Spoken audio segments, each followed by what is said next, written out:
आज हम बात करने वाले हैं किताब फिनिश के बारे में, जिसके लेखक हैं जॉन एगफ। कई बार हम बड़े जोश से कोई काम शुरू करते हैं, लेकिन बीच में ही फिर उसे अधूरा छोड़ देते हैं, उसे फिनिश नहीं कर पाते। इसका मेन रीज़न है कि हम परफेक्शनिज्म के माइंडसेट में फंस जाते हैं, जिसका मतलब है हम हर काम को परफेक्ट तरीके से करना चाहते हैं। अगर हमें लगे कि काम परफेक्ट नहीं हो रहा है, तो हम घबरा जाते हैं और रुक जाते हैं, उस काम को बीच में ही छोड़ देते हैं। कभी कभी हम इसलिए भी काम पूरा नहीं कर पाते क्योंकि हम सोचते रह जाते हैं कि जब हर सिचुएशन परफेक्ट होगी तभी उस काम को करेंगे। इसके साथ साथ हमारे दिमाग में बहुत से आइडियाज़ होते हैं और हम हर आइडिया को ट्राई करने लग पड़ते हैं। इससे एक भी काम ठीक से नहीं हो पाता। इस किताब में इन सब प्रॉब्लम्स का सल्यूशन ही बताया गया है। तो चलिए शुरू करते हैं। Make realistic goals. वैसे तो हम सब गोल बनाते हैं, लेकिन कुछ लोग अनरियलिस्टिक गोल बना लेते हैं। ऐसे गोल जिन्हें अचीव करना बहुत मुश्किल होता है। ऐसा दो कारणों से हो सकता है। या तो आपने उस गोल के लिए बहुत कम टाइम अलॉट किया है, या गोल ऐसा है कि जिसे पूरा करने की आपके पास एक्सपर्टीज नहीं है। एग्जाम्पल से समझते हैं। मान लीजिए एक ब्लॉगर सोचता है कि वो हर दिन 2000 शब्दों की अच्छी ब्लॉग पोस्ट लिखेगा, तो उसका ये गोल अनरियलिस्टिक है। वो हर दिन पोस्ट नहीं लिख पाएगा। अगर कोशिश करेगा भी तो दिमागी रूप से थक जाएगा और फिर फ्रस्ट्रेट होकर ब्लॉग करना ही बंद कर देगा। इस तरह वो ब्लॉग के काम को फिनिश नहीं कर पाएगा। इसके बजाय अगर वो हफ्ते में 2 पोस्ट का गोल रखता है तो उसे आसानी से कर पाएगा। उसे कोई फ्रस्ट्रेशन या थकान भी नहीं होगी और इस तरह एक साल में बहुत ज़्यादा ब्लॉग पोस्ट भी लिख लेगा। इसलिए अनरियलिस्टिक गोल मत बनाइए। ऐसा गोल जो आपकी पहुंच में ही ना हो। दूसरों को देखकर भी गोल मत बनाइए। हो सकता है दूसरों के पास ज़्यादा टाइम और एक्सपर्टीज हो और आपके पास ना हो। इसलिए सक्सेसफुल होने के लिए पहला कदम है एक रियलिस्टिक गोल बनाना। Not to do list. हमें हमेशा टू डू लिस्ट बनाने के लिए बोला जाता है, लेकिन लेखक कहते हैं कि हमें एक नॉट टू डू की लिस्ट भी बनानी चाहिए। मतलब ऐसे कामों की लिस्ट जो हम नहीं करेंगे या आगे से करना छोड़ देंगे। दिन भर हम ऐसे कामों में उलझे रहते हैं जो सिर्फ हमारा टाइम वेस्ट करते हैं और हमारी प्रोडक्टिविटी में कुछ भी ऐड नहीं करते। हमें ऐसे कामों से बचना चाहिए। इसके लिए अपनी प्रायोरिटी डिसाइड कीजिए। सबसे पहले वो काम करिए जो सबसे ज़्यादा इम्पॉर्टेंट है। ऐसे काम ना करें जो आपका टाइम वेस्ट करते हैं। आपकी नॉट टू डू लिस्ट में कैसे काम आ सकते हैं? फालतू की मीटिंग्स, कॉन्फ्रेंसेस या सेमिनार, टीवी, फेसबुक, टिकटॉक। बहुत से लोग घंटों टीवी देखते रहते हैं। उन्हें लगता है उन्हें हर न्यूज़ का पता होना चाहिए, नहीं तो वो बाकी लोगों से पीछे रह जाएंगे। लेकिन टीवी ज़रा भी ज़रूरी नहीं होता। इससे आप कुछ भी अचीव नहीं करते। और अगर आपको कोई न्यूज़ पता नहीं होगी तो भी आपकी लाइफ रुक नहीं जाएगी। इसलिए इन सब चीज़ों का टाइम बहुत लिमिट कर दीजिए। जैसे एक राइटर को अगर नॉवेल लिखना है तो उसे सुबह उठकर सबसे पहले राइटिंग का काम करना चाहिए, ना कि फेसबुक या टीवी पर न्यूज़ सुनने बैठ जाना चाहिए। इससे उसके दिमाग में हज़ारों फालतू के थॉट्स आ जाएंगे और नॉवेल के अच्छे थॉट्स खत्म हो जाएंगे। तो इस तरह इन फालतू की चीज़ों को ना करके आप अपने लिए बहुत सा टाइम जुटा लेंगे, जिससे आपको इम्पोर्टेंट काम के लिए बहुत सा समय मिल जाएगा। Make work fun. हम हमेशा दूसरों को कहते सुनते हैं कि सीरियस होकर काम करो। स्कूल से ही टीचर्स भी आपको साइलेंट होकर बैठने को कहते हैं और सीरियसली स्टडी पर ध्यान देने को कहते हैं।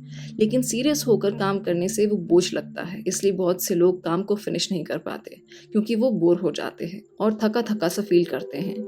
ऐसे लोग फिर नया काम भी नहीं करना चाहते। इसलिए लेखक कहते हैं कि हर काम को फन बना लो। इससे वो बोझ नहीं लगेगा और आप उसे मज़े से कर पाओगे।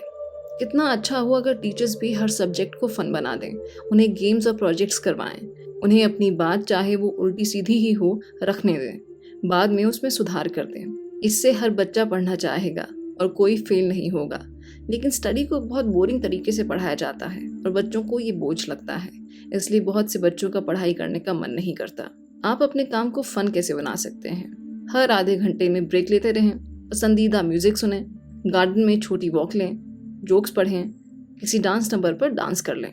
इस तरह आप लगातार काम कभी ना करें, बीच बीच में ब्रेक लेते रहें। इससे आप हर पल फ्रेश रहोगे और आपको लगेगा ही नहीं कि आप कोई बहुत बड़ा काम कर रहे हैं। जैसे अगर एक राइटर दिन में 6 घंटे लिखने का गोल बनाता है तो सुनने में ये गोल बहुत बड़ा और बोरिंग लगेगा।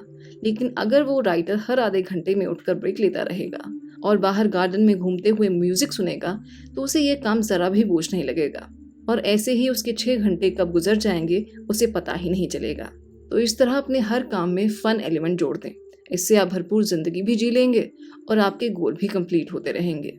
Reward and motivation.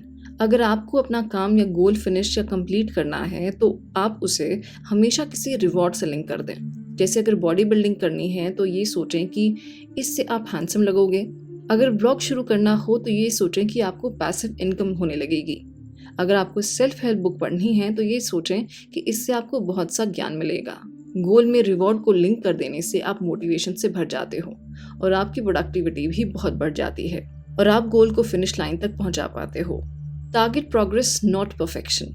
बहुत से लोग सोचते हैं कि मैं इस काम को परफेक्टली कैसे करूं, इसलिए वो सोचते रह जाते हैं। जरा सी भी कमी हो तो वो काम शुरू ही नहीं करते। लेकिन लेखक कहते हैं कि आप प्रोग्रेस पर ध्यान दें, ना कि परफेक्शन पर।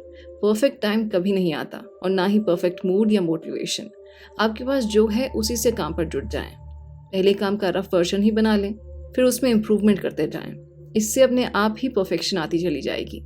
जैसे विंडोज़ का पहला वर्जन परफेक्ट नहीं था, लेकिन विंडोज़ 10 तक आते आते बिल गेट्स ने इसे परफेक्ट बना दिया, बल्कि वो आगे भी इसमें इम्प्रूवमेंट करते जाएंगे। इसलिए परफेक्शन के इस सिंड्रोम से बचिए। आप सिर्फ काम करने पर ध्यान दीजिए। ये मत सोचिए कि अगर ये कमी रह गई तो क्या होगा, लोगों को पसंद नहीं आया तो क्या होगा। ये सब बिल्कुल भी ना सोचें। पहले काम कर दीजिए, फिर लोगों का फीडबैक देखकर उसे सुधारते जाइए। परफेक्शन इस तरह आती है। हर लेखक को नॉवेल का पहला ड्राफ्ट बहुत ही बुरा दिखता है, लेकिन फिर वो उसे कई बार एडिट करके सुधारते जाते हैं। इस तरह फाइनल ड्राफ्ट बहुत अच्छा बन जाता है। इस तरह आप गोल में प्रोग्रेस करें, परफेक्शन अपने आप आती चली जाएगी। Leave your hiding places. बहुत से लोगों को जब भी नया काम करना होता है तो वो उसे ना करने के एक्सक्यूजेस ढूंढ लेते हैं। एक्सक्यूजेस को ही ऑथर ने हाइडिंग प्लेसेस कहा है। जैसे आपका बिजनेस शुरू ना करने का क्या एक्सक्यूज है, इसमें बहुत पैसा लगता है, लेकिन ध्यान से समझेंगे तो ऐसा नहीं है। बहुत से बिजनेस ऐसे भी हैं जो 10,000 में लगाए जा सकते हैं। दूसरा एक्सक्यूज हो सकता है मुझे बिजनेस लगाने की जानकारी नहीं है, लेकिन आप इसके लिए ऑनलाइन बिजनेस की किताबें पढ़ सकते हैं। Don't depend on data. अक्सर हम डेटा को देखकर भ्रमित हो जाते हैं। जैसे कुछ लोग बार बार अपने बैंक अकाउंट में अपना बैलेंस चेक करते रहते हैं और सोचते हैं कि काश उनके पास इतने पैसे होते तो वो कितने खुश होते। कुछ लोग वेट लॉस की चाहत में बार बार वेइंग मशीन पर खड़े होकर देखते रहते हैं कि कितना वेट लॉस कर लिया। बहुत से ब्लॉगर शुरू के 3 महीनों में ही बार बार अपनी ट्रैफिक का डेटा देखना शुरू कर देते हैं। लेकिन ये सब करना बंद करें। किसी भी काम के डेटा को बार बार चेक ना करें। शुरू में सिर्फ काम करने पर फोकस करें, या दूसरे शब्दों में कहें तो कर्म करें, फल अपने आप मिलेगा। क्या आप आज आम का पेड़ लगाकर तीसरे महीने जाकर देखने लगते हैं कि आम लगे हैं या नहीं? इस तरह डेटा से भ्रमित ना हो। इससे आप डिमोटिवेट हो जाते हो और उस काम को कभी भी फिनिश नहीं कर पाते। इससे अच्छा है फन के साथ साथ उस काम को करो और एक दिन आप देखोगे कि डेटा भी आपके फेवर में आ जाएगा। It's okay not to finish. हालांकि इस बुक का टाइटल फिनिश है, लेकिन आपको कभी भी प्रेशर में नहीं आना चाहिए। अगर कोई काम आज फिनिश नहीं हुआ तो आपको पैनिक करने की ज़रूरत नहीं है। घर जाएं, आराम से नींद लें और अगले दिन फ्रेश माइंड से उस काम को फिर से शुरू करें। कुछ लोग काम में इतना डूब जाते हैं कि उन्हें खाने पीने की भी होश नहीं रहती। बहुत से एंटरप्रेन्योर हमेशा अपने बिजनेस के बोझ में स्ट्रेस में रहते हैं। इससे उनके बाल भी जल्दी सफ़ेद हो जाते हैं और हार्ट की कई बीमारियां भी लग जाती हैं। काम फिनिश करने का मतलब ये नहीं है कि आपको सब कुछ एक ही दिन में कर लेना है। इसका सबसे अच्छा तरीका है उचित टाइमलाइन। अगर 2000 शब्दों की अच्छी ब्लॉग पोस्ट लिखनी है तो इसके लिए 3 दिन देने चाहिए। अगर आप 1 या 2 दिन में लिखने का टाइम तय करते हैं तो आप प्रेशर में आ जाएंगे।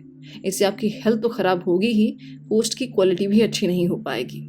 इसलिए रियलिस्टिक गोल रखें, एक नोट टू डू लिस्ट बनाएं, अपने काम में फन बनाए रखें, अपने काम को रिवॉर्ड और मोटिवेशन से जोड़ें, प्रोग्रेस पे ध्यान दें ना कि परफेक्शन पर, अपने काम को शुरू ना करने के एक्सक्यूजेस ना दें, डेटा पर ज़्यादा निर्भर ना हो, और अगर आपका काम फिनिश नहीं हो रहा तो कोई बात नहीं, अपना टाइम लें और आराम से उस काम को पूरा करें।